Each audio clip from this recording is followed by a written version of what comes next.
Bandwidth for this podcast is brought to you by Ideate Software. Be sure to check out all of their great Revit applications designed to increase your productivity.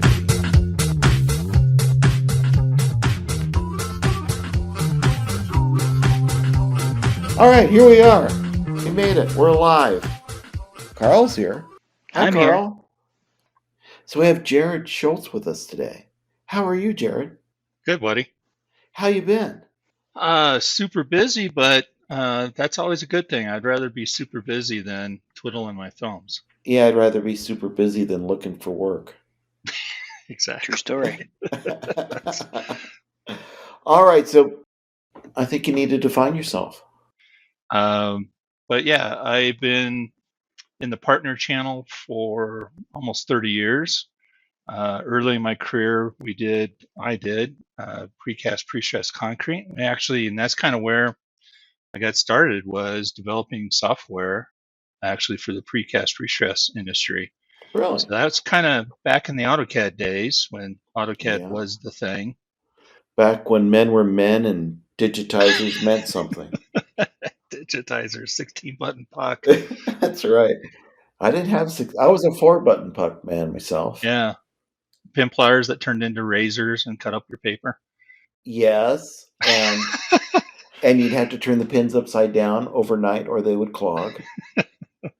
So yeah, I cut my teeth on that. We started developing software and then flew around the country, helping precasters get into CAD, and kind of slipped into the Autodesk partner channel and really have not left. Really? Worked with a couple different partners at this point, but right now I'm working with Team D3. So that's kind of a collection of 3 partners, one being MG that deals with the AEC side of the business. We got D3 that's dealing with the manufacturing side. And then ECAD, we just announced this 1st of October, ECAD joined us, and they do process, piping, petroleum, so plant. But we're about 200 people strong now. So wow, 200 people. Yeah. Woo! How scary is that? Yeah. When I first started up with, it's been 10 and a half years now. There was really just 5 of us on the MG side. So it's grown and grown and grown. So, but yeah, so that's kind of did my AutoCAD thing, and then got into the partner channel and really kind of concentrated on the services and training. I still dealt with the customization of the software with clients and so on. Always dealt with the beta side of the software being whatever. And then really in the last 7 or 8 years, really got back into the development side. And cool. So are you actually doing the development, or are you just managing the developers? I'm actually more on, technically I wear multiple hats at certain times. So at times I could be software architect, could be product manager, so could be QCing, could be sitting there doing videos and documents for training purposes. So what do you like the best? Or do you like the variety? I like the variety right now. With my new role, that started back in June, kind of helping bridge the gap between really construction and manufacturing. So they kind of tagged it at this point, industrial construction. And so I've been kind of working with both sides of the brands with MG and D3 to start looking at how to bridge between, really, if we're talking Autodesk products for a moment, Inventor or Revit and Inventor. Really? Revit and Inventor? Yeah. So there's some really, well, I work with Autodesk quite closely at certain times with some of their alpha and beta stuff. And you've seen some stuff, some hints from Amy Marks. He's really the big evangelist at industrial construction at Autodesk. And then there was a couple of AU classes, this recent one, that has kind of shown at least a little bit of light on some of the alpha beta software that they're working on. But So I'm kind of knee deep with the development team right now with Autodesk, and they do have a tool right now that's bridging the gap between taking something out of Revit, being LOD 100 to 350, Wow, um, and then that's a lot taking. of LODs. Well, it can be, the beauty of the software is over in Revit, it could be just a simple 3D cube, but you could add, let's say, some really intelligent 4D parameters on there that basically is helping you control the parameters inside Inventor using iLogic. And so ultimately what we're doing is we're able to publish the Revit project up to Autodesk Construction Cloud. And then you can take the Inventor templates and publish those up to the Construction Cloud. And then we can develop what they call a scope of work, where we're basically looking at the Revit project and really choosing out those families within that using the Forge Viewer. And then basically what you're doing is you're linking the parameters to each other. So think of Oh, width, height, depth. you're I mean, it mapping. really comes down to how much intelligence do you want between the two. But ultimately, when you press the button, it basically is doing design automation, if you know Forge, and it's auto creating then all of the Inventor part models, all the bills and materials, and the shop drawings. Hmm. So, something that could take hours to do manually can all happen within 5 minutes. So it's really intriguing. Obviously, there's other players out there bridging those gaps too, but Autodesk is trying to at least come to the table with their tool How set. big is the Inventor marketplace out there? Is it like humongous, like bigger than we think, or because I don't hear much about Inventor. Obviously, Autodesk has competition out there, and there's a lot of Yeah, players out there dealing with manufacturing. But like SolidWorks and yep, PTC, and there's a whole slew of them. But yeah, we have quite a lot of clients working with Inventor, Vault, of course. I like Vault. I think it's a cool product and works well with Inventor files because it knows what an Inventor is because it was invented for Inventor probably. Yep.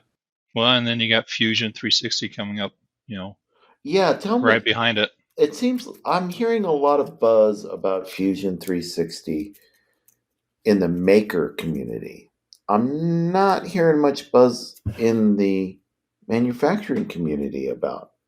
Well, I think, and I'm not an expert at Fusion to say the least, but Neither am I. um, Carl from is. yeah, Carl, you're the expert, aren't you? I am not. Yeah, I've dabbled in the makerspace side of it, to get STLs. That's the extent for me.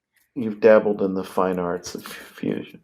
Yes. Yeah, I think the biggest thing is it's just, Inventor's been around for 20 some years, right? It going from mechanical desktop over to Inventor, so we're talking early 2000s there. Right.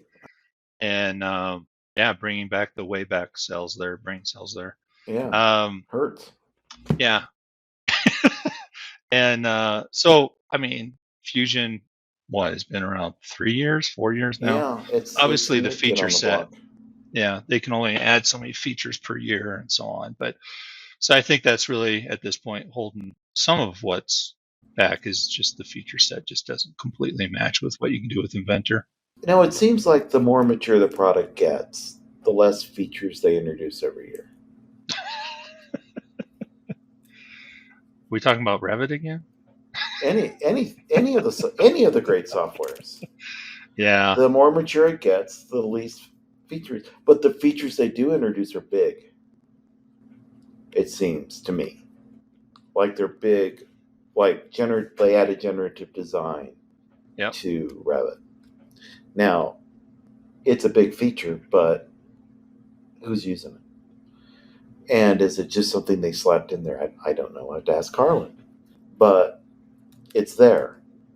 Yeah, and I've had some exposure to it. I just I did a project with Autodesk on a sustainability proof of concept that marketing piece just came out in the last week or so. But so we did a proof of concept where we were using generative design inside Revit for sustainability, and we were looking at really solar analysis is what we were looking at. So in that proof of concept, we were basically using Dynamo to develop a 3-tier building, just to show people the capabilities of modeling using Dynamo. And each 3-tier, if you think of it like a cake, all 4 corners could move around in different X and Y. And then you had control over the levels, and obviously that controlled some of the height. But we also had a series of masses that acted like height restriction or zoning. So sometimes when you're, well, not sometimes, but when you deal with a parcel of land, right, you have to deal with. You've got that angle from the street for height. So you got restrictions that you got to play with. And so based on that criteria, then the Dynamo graph would generate then a building. We also did window to wall ratio, because we wanted to look at the solar radiation that was happening.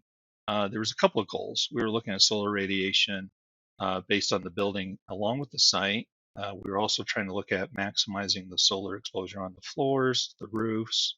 We were also trying to look at window to wall ratio. And then we were even doing some calculations for floor area ratio and also floor space index. And so we developed a Dynamo graph. The fun part of that Dynamo graph was figuring out north, south, west, and east for the window to wall ratio. So it's kind of a cool little Dynamo graph where we figured that out. And then we used generative design. We put it in there, use the constraint system that you have in there to optimize it. And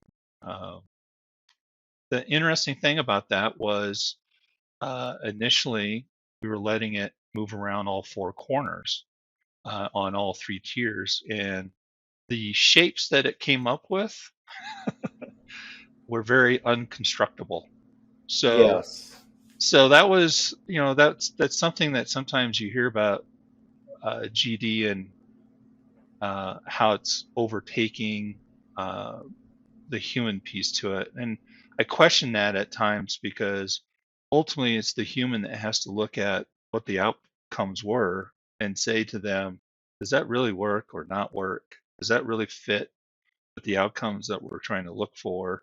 And I thought it was an interesting proof of concept to work through that, to really ultimately get the best design that fit the program for the building, and also try to reach those goals that we were trying to go after.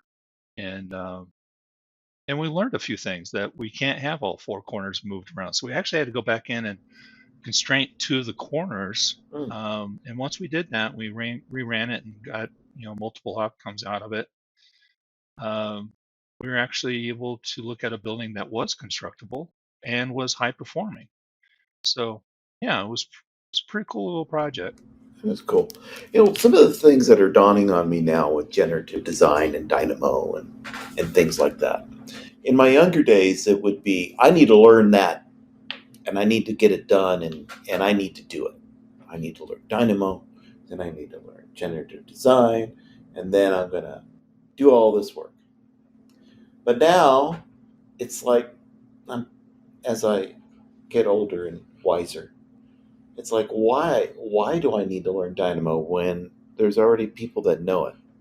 Why do I need to learn generative design from scratch when there's already people that know it? Why not just hire those people to come in and help me get the first generative design or the first few generative design projects done?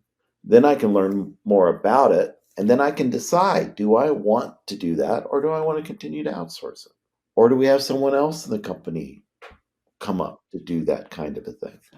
It's a different world we live in now, especially for what we used to call resellers. They're not resellers anymore. They're now becoming partners, because they've are switching their business model from selling software to selling services and selling knowledge.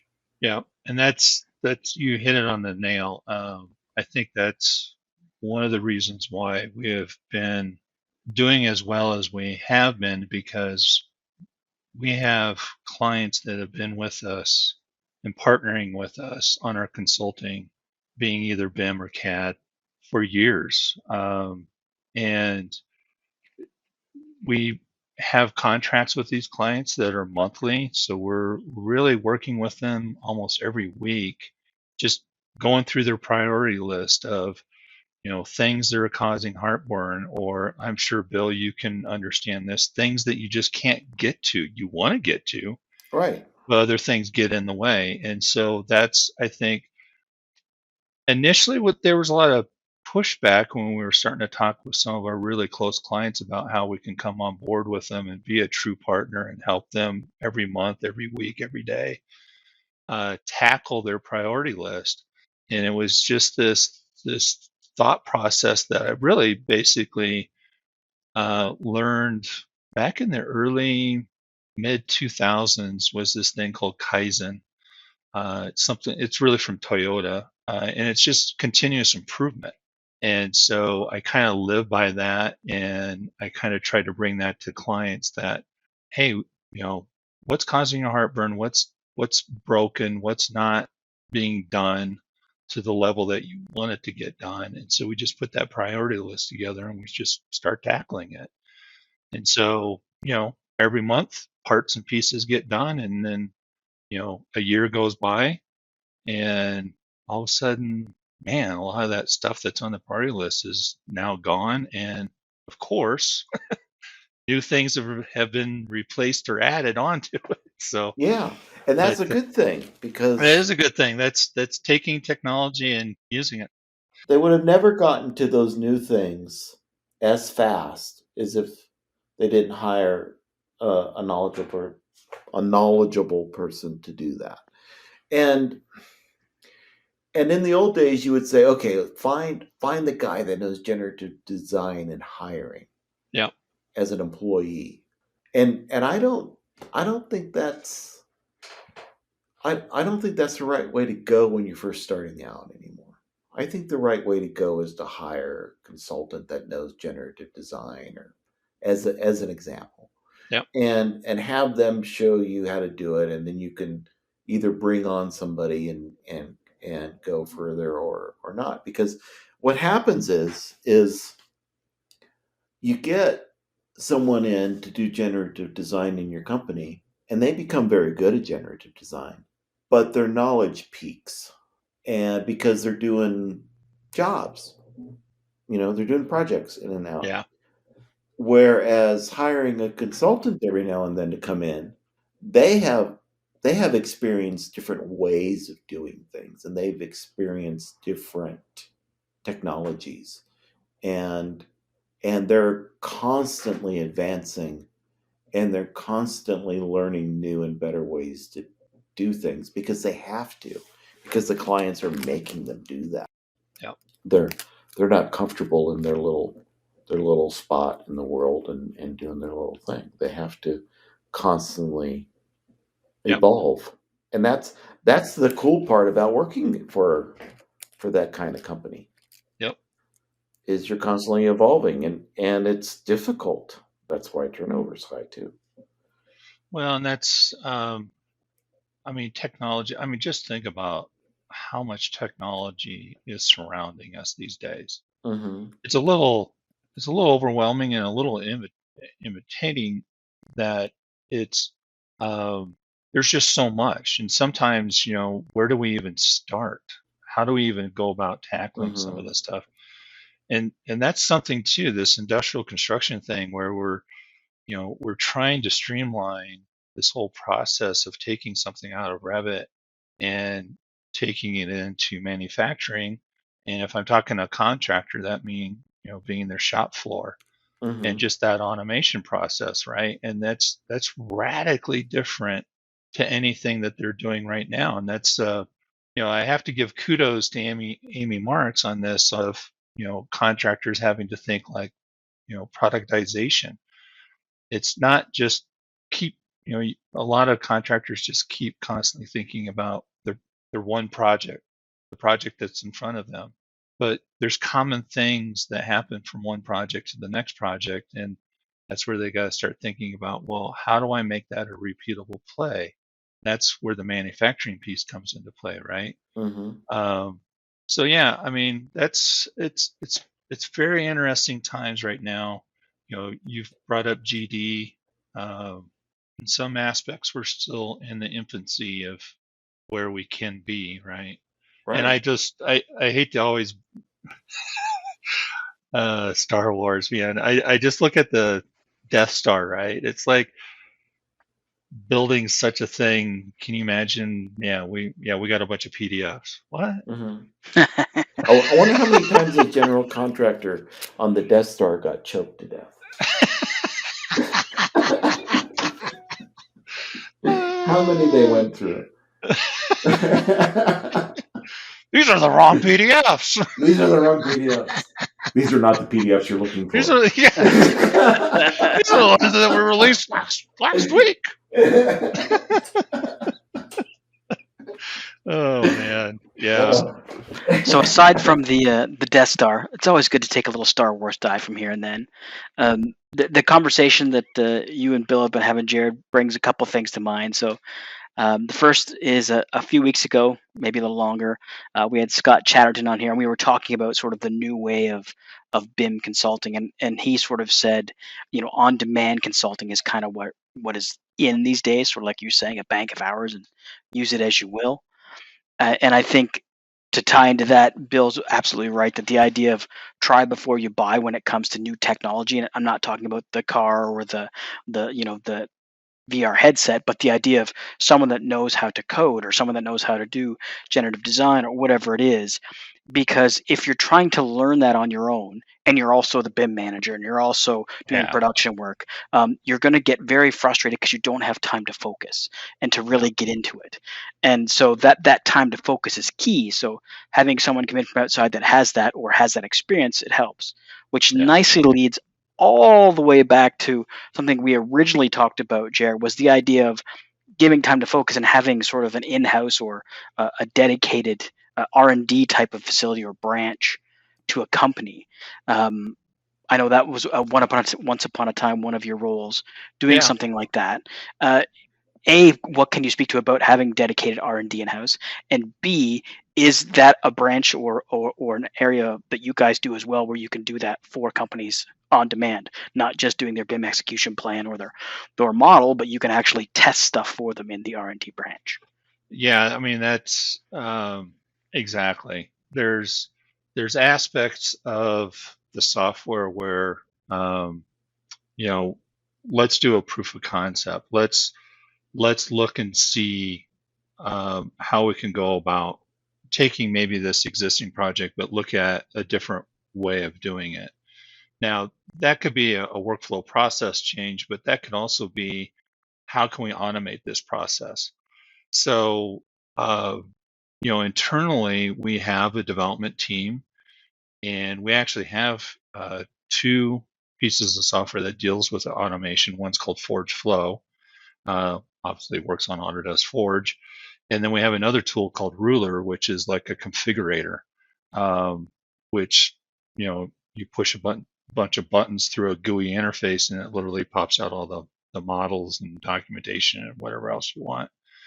But yeah, that's another aspect of something that we can bring to the table is that because technology is so ever changing, we can sit down with clients, and that's something too. We have this process, we call it a DPA, a design process assessment, where we sit down with clients and really interview literally staff from top level, middle level, to the people that get the business done every day, and ask them really very choice questions. We've been doing this for 10 years now. Very choice questions about their process, their workflows, their heartburn, what's going and what is going good, right? It's not always bad. What is really going good? What's really smooth? But hearing that from all the different levels and bringing that together, that priority list, yeah, we can work on that priority list and work with that thinking like a BIM or CAD, but it also could be an R&D scenario where there's always a certain set of people in every company that we work with that really is always trying to be inventive and always trying to push the edge, and really kind of sitting down with some of those people and saying, okay, instead of thinking about we've always done it this way, let's look at how we can completely disrupt this. And that could be, again, going back to a workflow scenario, or it could be purely we're starting to develop some automation tools of some sort to get through that. And that's why I'm really so excited. I don't know how much you guys looked at AU, but pretty much my thing that I got from Autodesk University was data, forge, data, forge, data, forge. And It's funny you say that, because we did kind of a review episode just recently, and that's what we talked about. This was kind of the AU of the Forge environment. We talked a lot about that and got a lot about that, and none of us have really done a whole lot with it. I've dabbled just enough to see what it is, and took a couple of good classes on it, but to know that it's not necessarily a language itself. It's more of that handshake, that connector, as you put it, a way to transfer data from option A to option B, from Revit to Forge, to make it visualized or something to the sort. Yeah, we have an incredible development team that is very Forge savvy, to say the least. And I can't go into details, but we're working with a Fortune 100 company dealing with gigs of data. And there's some interesting things when you get into such large chunks of data working with Forge. It's a little time consuming going through such large amounts of data, but there's some interesting things that we'll start seeing here in the next 6 months from Autodesk, where we'll start looking at smaller chunks of data, being able to filter through that data and only really pull out the data from whatever desktop app you're working with, Civil 3D or Revit or Plant 3D or whatever. And then being able to take that smaller piece of data that's much easier to deal with, and then what do you want to do with it? Do you want to do something with Power Automate and push it somewhere else internally? Do you want to, I don't know, push it into Power BI and visualize it somehow? Or does this thing need to go back over into another accounting piece of software? Or who knows what? So I'm really, really excited over the next 12 months on where we're going with the Forge platform and automation. I think again, what we're going to see here is we're going to see a lot of very large disruptors happening in a good way, where a lot of us got frustrated because the silos were just, you could break them down, but it took some development to get there. And I think it's going to be, with some of the stuff that we're working on with Autodesk, much easier to consume as an average user, where you don't have to necessarily have to deal with development, because really that's one of the things that people get confused when they see Autodesk Forge, because they think, oh, it's another application I got to learn. It's like, no, this is not an application. This is literally a series of like 10 different APIs. Mm-hmm. This is completely a development platform. It's probably, it's a platform. It's not a product. It's not a product. It's a development platform. And to be honest, I give kudos to Autodesk. This was probably one of their smartest moves that they did when they came up with this idea of a BIM 360, or what they call now Construction Cloud, and putting this Forge platform underneath it with these APIs that, look, Autodesk isn't going to be able to build everything under the sun that everybody wants, but we're going to give you a bunch of APIs that if you hire some smart people, either internally or externally, that can probably do what you want it to do. Mm-hmm. And I think a lot of people are going to see over the next 12 months some really cool stuff. But I've seen some stuff where the average user is going to be able to really start working with these data chunks without having to learn development, which is a great. I think that's just an extra bonus. It's almost like what Dynamo has done to Revit, kind of like how Autolist was with AutoCAD. It opens the APIs, but you don't have to necessarily learn how to code. You're just basically looking at nodes, understanding what those nodes are, wiring those nodes together to bring that logic together. So I think that's a good thing. It's a powerful thing, but I hope they get some consistency in those nodes. Because trying to learn Dynamo, the hardest part about Dynamo is what the hell is the node called? Yeah, I totally agree. And I truly believe that if Autodesk would have organized the node naming structure in such a way that everything was more consistent, they would have a much better and a much larger user base in Dynamo. I totally agree with you, Bill. When I first started learning Dynamo, and I would call myself a Dynamo hack, but yeah, that is a large struggle, isn't it? You go into the search and you say, well, geez, I would call it this, and you plug in that name, and it's like nothing comes up, and it's like, what? And then you go Googling your life away to go find it, or you go up to Dynamo Forum, which there's some fantastic people up there that give you an answer probably within 2 minutes. Right. And they're like, oh, no, what you're trying to do there, that's this other node. And you look at the name of it and you're like, why did they call it that? I would have never thought of that. Yeah. Yep. And it's backwards. And the naming's backwards on some things and forwards on the other. So give me a fighting chance, please. It's like anything else, though. Once you spend some time in it, you get used to it. Although the naming conventions could use some help, and it has improved a lot over the last couple of years. But to bring this back to talking about Inventor, one of those things that drives me nuts as someone that uses Revit forever or any other Autodesk product, the way that you scroll in Inventor versus the rest of the Autodesk universe. Why? And why did they choose the Inventor way to be the default for all of their online platforms? Why? Because it's backwards. I'm laughing because I so hardly agree. So as we're going past Ondemand now to bring this in, I'm going to reach out and grab that last question. And Jarod, you had mentioned how you've been sort of working in the industry for a couple years now. Started with AutoCAD and with some software programming. How are you with LISP? Horrible. All right. I'm just overall, I'm a programming hack. So that's why I have this. That's why I surround myself with a whole bunch of other smart people. They're the ones that can make the magic happen coding wise.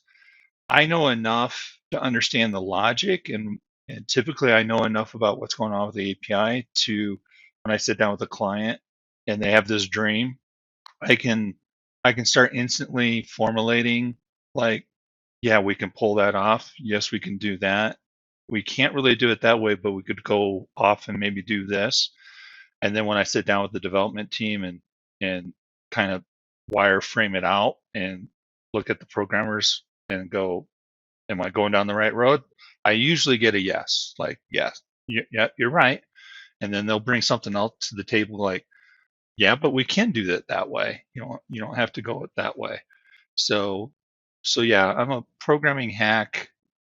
It's more about me is just understanding the logic and finding the boundaries. Where are the boundaries on this API? What can we do and what can't we do? So that's good, and that as we know from the movie Office Space, that go between that goes from the client to the developers. You need to have those people skills. So very good on you. But the reason why I brought up LISP, and this goes back to my days with Imagine It, is there's a ton of people out there that still have these Lisp routines that have been cobbled together for, Yes. near 20 years now that do everything for them. And Yeah. there's less and less and less and less people Oh, geez. that can repair them. And there isn't a way to, you can't use Dynamo to replace that. You can do a Nope. little bit in AutoCAD with it, but there's no way to do it. And for somebody out there that comes up with a solution, there's a lot of people that are waiting in line with that little Fry gift that says "Shut up and take my money." Yeah. Well, I don't think we're ever going to find a Lisp translator, but I think you can find a programmer that can rewrite the routine in a contemporary language to do what it used to do plus what you want it to do. I think that's the way forward. And I think that's the correct way forward, because then you're no longer having patch on top of patch. You've got the new and improved, so you're not using Windows Vista anymore. Right, or XP. Exactly. I had good luck with Windows Vista. You and Bill Gates, I think, are the only two. Yeah, there you go. Jarod? Yeah. It was fun. Yes, it was. That was a quick, almost hour. I know, almost 2 hours. So how do people find you? Easiest is head up to LinkedIn and Jarod and then SCHULTZ. So I'm sometimes the oddball on how the spelling of my name is. But yeah, if they just Jarod Schultz, and they'll find me, and they can reach out to me through there. So if you need Jarod to do something for you, he can do it or find the right person. Yeah. Well, gentlemen, thank you. Thank you. It was fun. Yes.